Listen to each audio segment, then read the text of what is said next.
Hello friends, welcome to the old abandoned bank, Johnston. Glad you're here. Today is a really big, exciting day for us because we are going to start the biggest project that we have taken on so far in the bank, and that's replacing these floor joists here that separate the first and second floor. I have help coming from Florida. My very good friend Brian Keating will be here. My friend Paul Krischak will be here. We have a pretty good plan so far, I think. We'll see. Things might change. I'm okay with that. Glad you're here. Let's get started. I've cleared out the space to make these 3 floor joists available to remove. And it looks like it's not going to be too difficult in this area. Then we have another 3 that we are going to be replacing underneath this barricade to keep people from walking over the big hole in the floor. There's a joist here, here, and here that also need totally replaced. So I'm going to remove the weight on top of this and have to take out all this framing. But I have harnessed the spirit of Henry Ford. I know, you're thinking, Henry Ford, the car guy? Yeah, the car guy. If you've ever been to Detroit to the Henry Ford Museum and Greenfield Village, you know what I'm talking about. Henry Ford led the way for the preservation of some very important buildings around the world. He, for instance, took apart the Wright brothers' home in Dayton, Ohio, reassembled it exactly how it was at Greenfield Village. And not only that house, there's so many other buildings, famous people's homes, very people of note and buildings of note from around the world in history have been preserved because of Henry Ford's efforts and the team that works with him. It's unbelievable, really, it's unbelievable when you go to Greenfield Village and see all the stuff in the Henry Ford Museum. It's just the coolest museum I think I've ever been to. I took note of how they might have done some of those deconstructions and then construction. So what I did here was, just in case we want to reassemble the walls exactly how they are, I've numbered each one of these studs on the top plate. That's just the top of the wall, and on the stud right next to it. So you'll notice number 6 and 7 and 8 are written right next to each other, so I know which side of the board to put back if we do put these back in place, which we may not. But better safe than sorry, and I'll do the best I can to preserve everything I can on this project. So there's my efforts. I'm going to start right here on this window. I just took the board off for the first time. It's the first time I've ever seen light come through that window. So we got a nice bright area to work in. I got to disassemble this just enough to get one of these boards across this windowsill for support. And then just, whoa, that's the ghost. Well, let's get started. I think that was our side.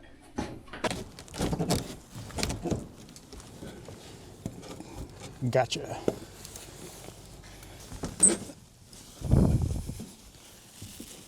I was just pulling the nails out right around this area where I saw this old handprint. Looked like a dirty day at work for that person.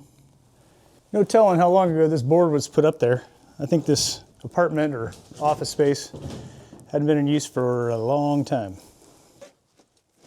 My friend Brian is coming all the way from Orlando with a few electric winches in tow that we think is going to make lifting these boards a lot easier than lifting them by hand on ladders or scaffolding. But in order to use these winches, I'll be using some of the old heart pine lumber that was left in the building to make a structure strong enough to support the weight of the boards and high enough above the floor to set those boards right into place. Well, my friend Brian just arrived, so this is going to be fun. Well, it's always good to have 2 sets of brains on a project, and in this case, it's saving me a lot of time, because what I was about to do to make a brace for these winches, there's a much easier way. Brian immediately told me there's an easier way. So that's what we're doing. So we're just gonna put these little crossbars in here, these big pieces of timber, and then hook up these electric winches to it, pull these boards right up. It'd be simple as that. I hope it's simple. Knock on all the wood.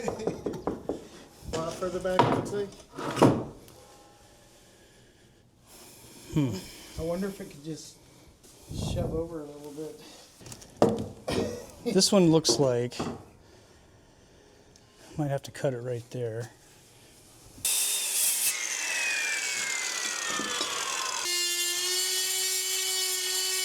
I never had one of those things.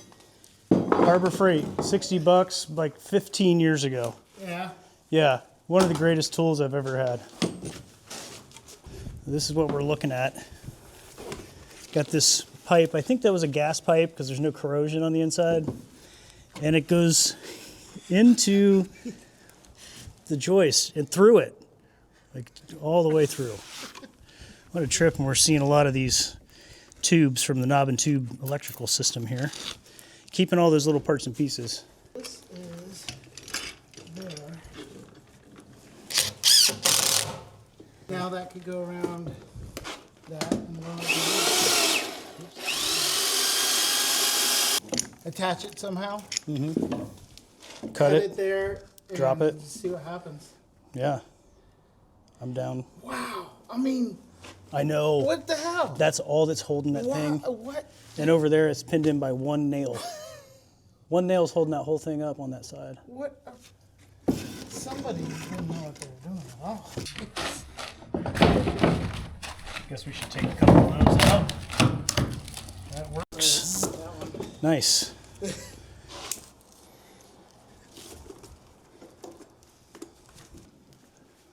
Making a mess down here. Every little bit of movement is knocking off more. It's crazy how rotted it was. I can't believe. It's worse than what I thought. I think we're gonna have to cut those boards from up there. It seems to me like they'll pry with the board coming off. Yeah, they could. I'm into that. And then they might be able to save them. Yeah. Okay. Yes, I like that idea. Not this one, though.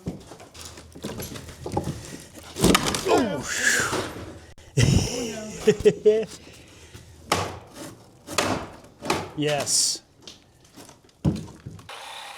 The first of 6 boards have been removed, and in an effort to repurpose all this lumber and keep an organized workspace, I'm removing all the nails and storing each board as we go. Getting a lot done so far. Take a look.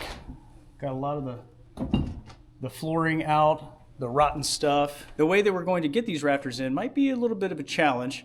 We have to get a 24-foot board in a 23-foot space on top of the ledger. So 6 inches on top of each side. And the only way to do that would be to chisel out one hole in 12 inches so we can slip it in and then pull it back so it sets evenly on both ledges. That it might be easier than what I think, but it's one of these projects that I just keep thinking about, like, how the heck am I going to do it? But these winches really make short work of what I thought was going to take a long time.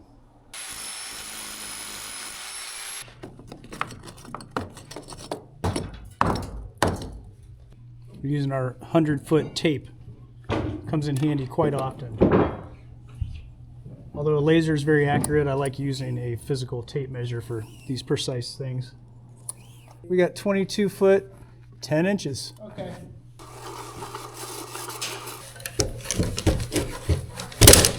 The actual. Yeah, this is actual.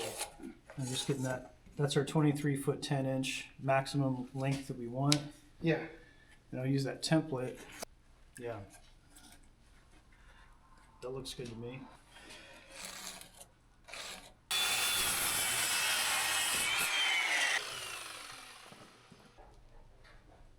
See, that's not bad, man. It took plenty. So moving it like this, yeah. Yeah, it was But you're talking, yeah, lifting it. lifting it up. Woo, that's heavy. Yeah. But it's manageable. Yeah. Okay, here's what I'm picturing. I'll get that button over here, and then this one, I lift Way high. way up. You get it Yeah. over, then we lift it in. I see it.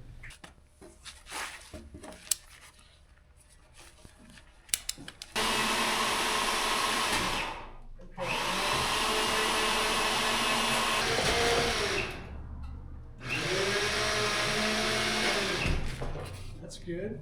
A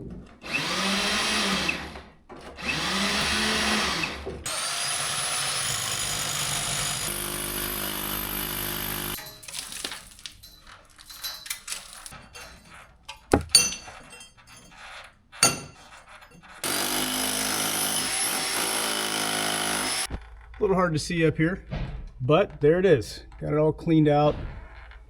Got 13 inches to put in there, and I made a mark here where the 6 inches are, so I know how deep to put it in there.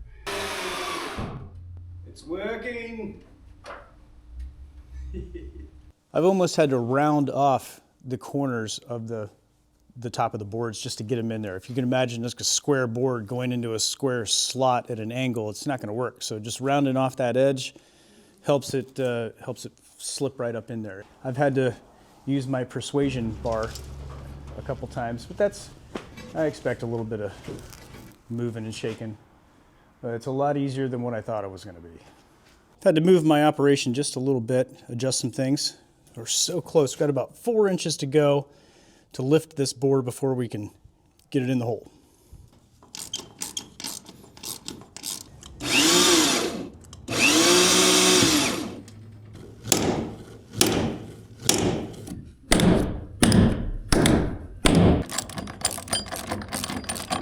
It's in there. Success. Whew. That feels good to get that in. My arms don't feel so good right now, but they will in the morning. That workout feeling, oh yeah. It's the most beautiful board I've ever seen. Looks really good from down below. Well, today was a very productive day, thanks to my friend Brian here, who came up with good ideas and good help. It was very, very good. Good. We had a good time doing it, and we're productive. You might know Brian from other popular videos, such as hunting a ghost in a Tesla that me and Brian did with Jenny.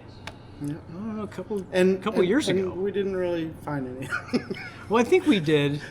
Spoiler. Maybe, but there was an update. There was something with the Tesla. Yeah, spoiler. Go back and watch it. You'll like it.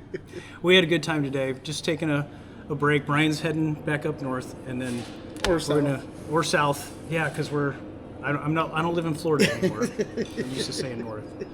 Thank you, Brian, for your help. It was very, very awesome to have you around and making this huge project a lot easier.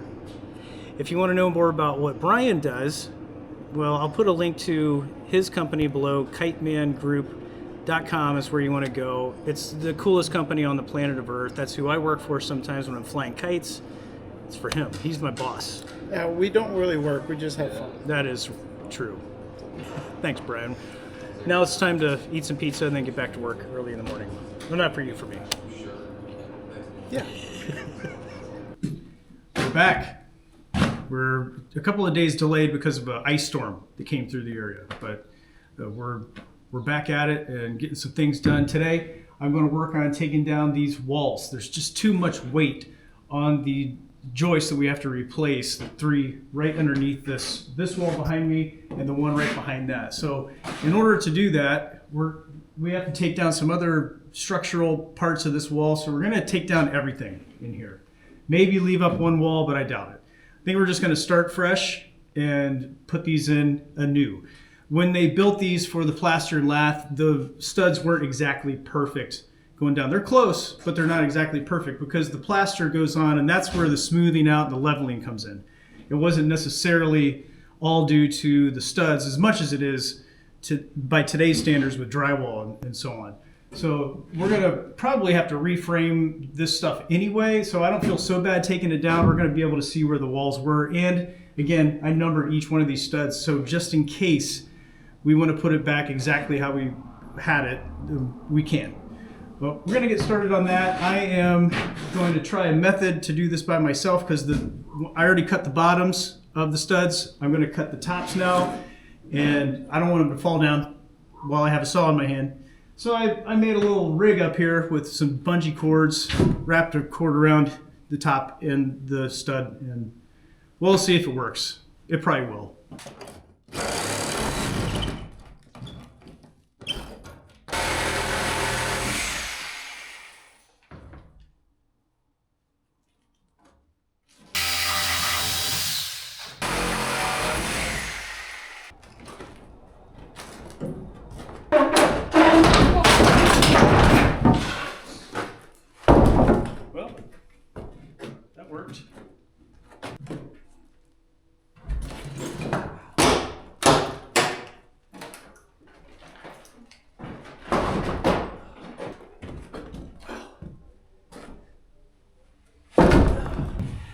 This wood it's not light. That's it. Everything's down. Took about 3 hours total, and now it's time to clean up. It's the next morning. I worked most of the evening last night just taking nails out of the boards until my arms got to turn into jello. So I started again early this morning, around 4:30, 5 o'clock in the morning. I got all the nails out of the boards, even the floorboards. Got a little ahead of myself. I've been staring at this hole in the floor that I've seen since the minute that we walked into this place. Thought, wonder what's underneath that little tin cover. So today, since I had the nail pulling materials out, I pulled it up. And check this out. Here's the hole. As soon as I saw this, I thought, I gotta turn the camera on before I do any pulling out of anything here. I saw this bottle. The Old Crow. Look at that. Bourbon whiskey. This could be the reason why a lot of the walls up here were so wobbly. I'm not sure. But I haven't looked in this hole at all to explore. It doesn't look like there's much but just rubble down there. There's a Coca-Cola bottle. Look at that. Holy cow.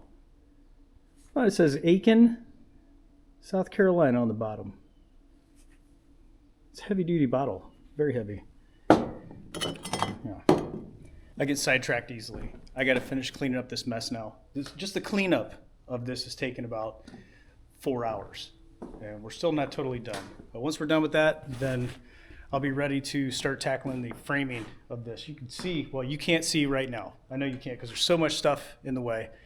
But I can feel it a lot easier. The belly in the floor where these joists are going to get replaced. The reason why we're replacing them. I'm excited about it. And I think it looks so good up here, wide open. It's a clean canvas. Clean wooden canvas. Wooden and plaster and brick canvas. Well, my friend Paul has arrived. He's downstairs right now helping me out with removing these floor joists here. We've cleaned up the whole area. We've decided that since these floorboards are longer than the span that we're going to be taking out, then we're going to try to leave them intact instead of having to cut any more than what we had to. The floorboards that were here that were removed that's the span that they were. So I didn't feel bad taking those things out, but want to leave everything as original as possible. So we found a way to preserve these and still take the rafters out underneath. It's one of those things I was losing sleep over for the last couple of nights, but found a good solution. Let me show you.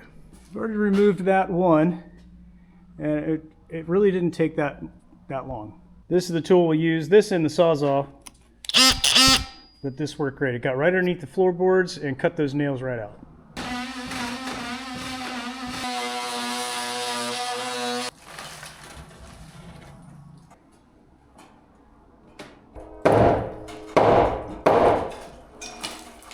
We're almost to the point of the final demolition. What I've done is create a bracing structure up here using these pallet racks. Made these braces so the rafters that are existing here are going to have a place to rest and not fall down and crash, because what I'm doing is putting in the staircase right here. And it's going to require taking out this double joist and extending where it used to go all the way over here where it used to go. Everything is safe, so now it's time to take apart all the rest of the wood, and then tomorrow we'll get to rebuilding all of this. I'm excited about it.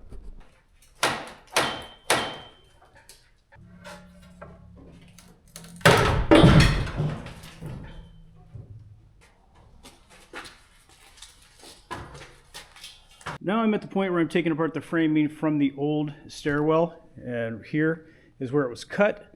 One thing I wanted to show you is the construction of this stairwell, how they supported this. This is the same way that they supported the fireplaces on the second floor as well. They made these pegs in the intersecting beam.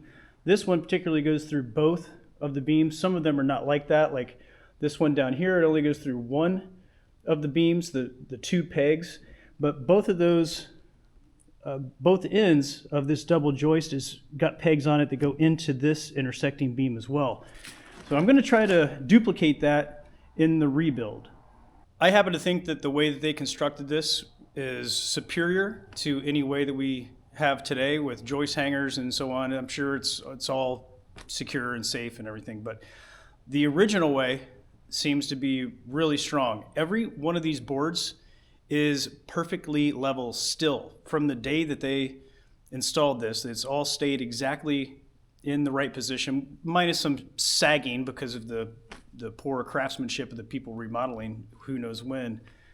But it's really cool to see this. Taking this apart has been a bear. How did they get it in there? I'm doing the best I can to keep these boards in one piece to use them as a template, so I can put the two new boards down and just trace out the holes, and hopefully everything just fits together. Oh. Okay, got it.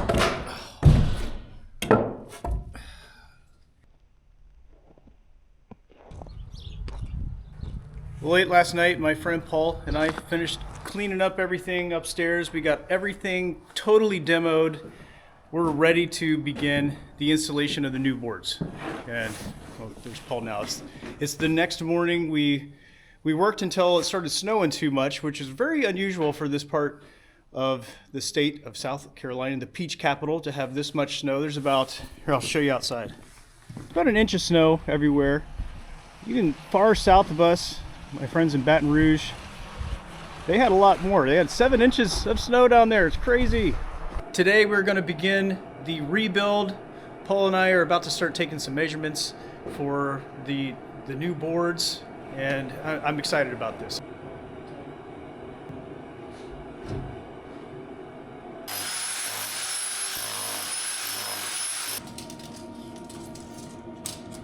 I've laid out all the tools that I can think of that we're going to use right now.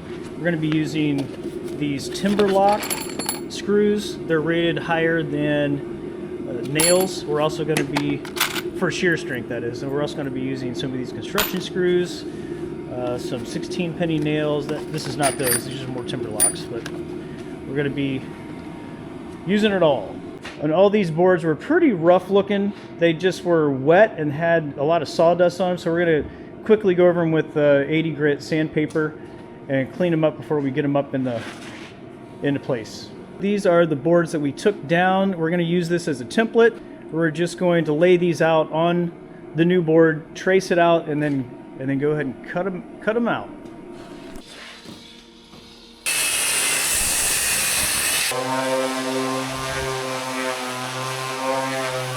It's like half the weight. Really are.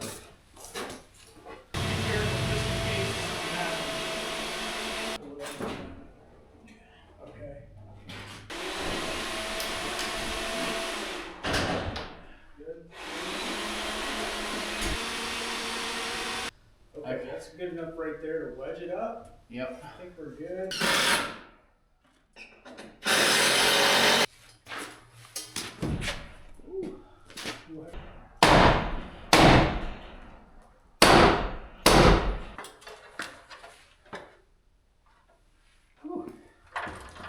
I feel like I just flew in from Chicago. Good advice when taking on a carpentry project is measure twice, cut once. Better advice is measure 5 times, like I did, and cut once. There is no room for error on these custom milled boards.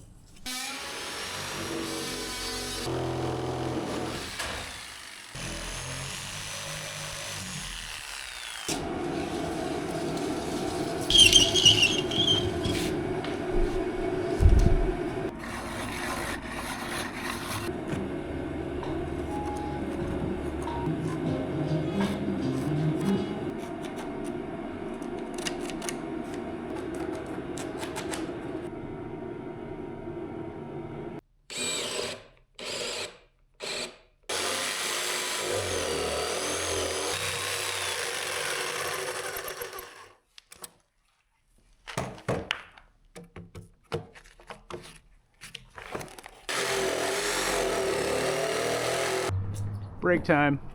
I'm gonna take a walk down the street. It's a beautiful day in the peach capital. Probably the coldest day of the year so far. Paul and I got done with the first cutting of the board. I think it went pretty well. It was good. And I'm gonna take Paul down to one of the greatest places in town for southern food. It's a buffet, Riley's on Main. If you Google it, totally worth it. Awesome place, great food, great people. So that's where we're going. You can always tell when Riley's is open because there's cars all down the street. Pay first and then indulge. It's all so good. The cobbler and desserts look so good. We're back. I ate too much. Hope I don't fall asleep. I probably won't though because, well, it's really cold in here. Let me show you the board that we just got done cutting. There it is. Looks like it'll fit. Maybe just that board. I'm gonna lean it towards you.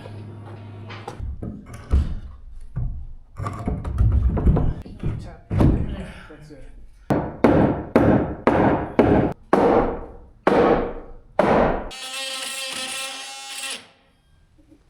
Heck yeah, might baby. Be all in. Looks pretty good. Nope. It's in there. It's been an hour and a half. We finally got the board on. Lots of adjustments. We're going to be using these screws. They're about $2.40 a piece. They're called timber locks. They have a very high shear strength. I think up to 300 pounds or 600 pounds a piece, something like that. Before there was only nails going into the tops of the board right here into this first peg, which I'm going to do that as well. But this is just extra support. When I was asking Paul in a moment of frustration, why is this taking so long? And he said, well, there's no one here from the 1870s in construction to consult about this. And I agree. This is some old time stuff. I'm sure that some of you out there are like, oh, that's easy. Here's how you do it. Well, I wish you would let me know. It looks easier than what it actually is, but we're getting there. And thanks to Paul and Brian, we're making this happen. Okay. Gosh.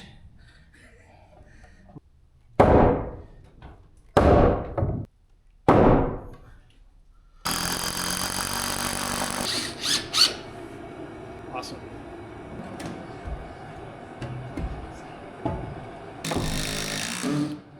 Wow, awesome boards.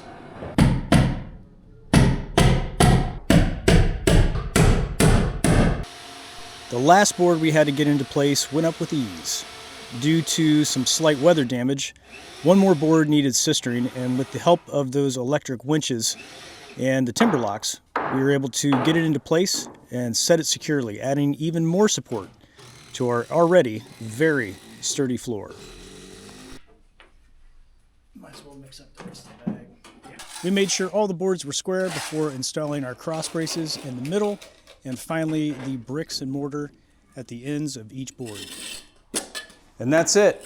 Everything is totally complete. All the boards are installed, the brickwork is done, the supports are all in, it's totally done. And it looks great. Before this project began, we planned to put the stairwell in a different location, but sticking with the original plans for the building, we reinstalled the stairwell right where it used to be. But once we added these cross supports, it really made a big difference in the stability of all of these boards. I had to remake each one of these cross supports because when I took them out originally, they had some damage on the ends from where the nails went through them. But it was really easy to reproduce because I used some of the scrap wood that we took down from the framing upstairs, which, by the way, there is plenty of. This pile of wood has grown substantially since we took everything apart. All this wood is going to come into good use. We decided during the project that we are not going to use the original layout of the upstairs because it wasn't, in fact, original. We discovered that the walls that were up there were part of a remodel that had happened some time ago. So we don't really know what the exact layout is, and I don't feel so bad changing that because I think that we've come up with a more efficient use of the space.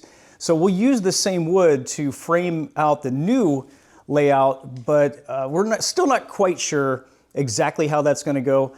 But I am glad that we took the time to label each of those locations just in case.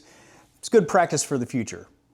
Although it took the most time, my favorite part of the project is this mortise and tenon part of the stairwell. Instead of every 12 inches like code states, I put the timber locks every 11 inches just for good measure, and it's spaced out really nicely between these tenons. Thanks for joining me and my friends Paul and Brian as we took on the largest project that we have so far completed here at the abandoned bank. With as much effort that went into this, I don't see why it wouldn't last another 150 or 200 years. As per usual, I appreciate your company, and I'll see you in the next video.